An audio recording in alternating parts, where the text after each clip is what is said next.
चलाच बनवूया शेवग्याच्या शेंगाची आमटी. तर इथे 4 शेंगा मी सोलून घेतल्यात. आता इकडे गरम पाण्यात टाकल्यात आपण. त्यात 1 चमच मीठ 1 चमच हळद टाकायची. 10 मिनिटासाठी उकळून घेऊया. तिकडे मसाला भाजून घ्यायचा आपल्याला. त्यासाठी 4 कांदे घेतलेत मी. त्यात नंतर 1 चमच खसखस 1 चमच धने असा सगळा मसाला आपण व्यवस्थित भाजून घेतला बघा.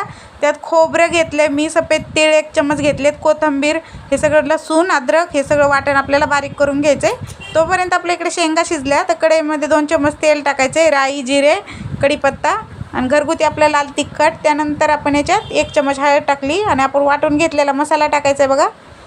2-3 मिनटं मसाला छान परतून घ्या. त्यानंतर जे शिजलेल्या शेंगा त्या पाण्यासकट आपल्याला याच्यात टाकायच्यात. चवीप्रमाणे मीठ टाकायचं आणि 10 मिनटासाठी छान कालवण शिजून घ्यायचं आहे.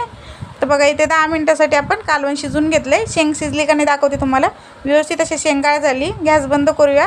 वरून भरपूर अशी कोथिंबीर टाकूया. तर शेवग्याच्या शेंगाची आमटी तयार आहे. तुम्हाला व्हिडिओ आवडला तर लाईक करा, शेअर करा. धन्यवाद.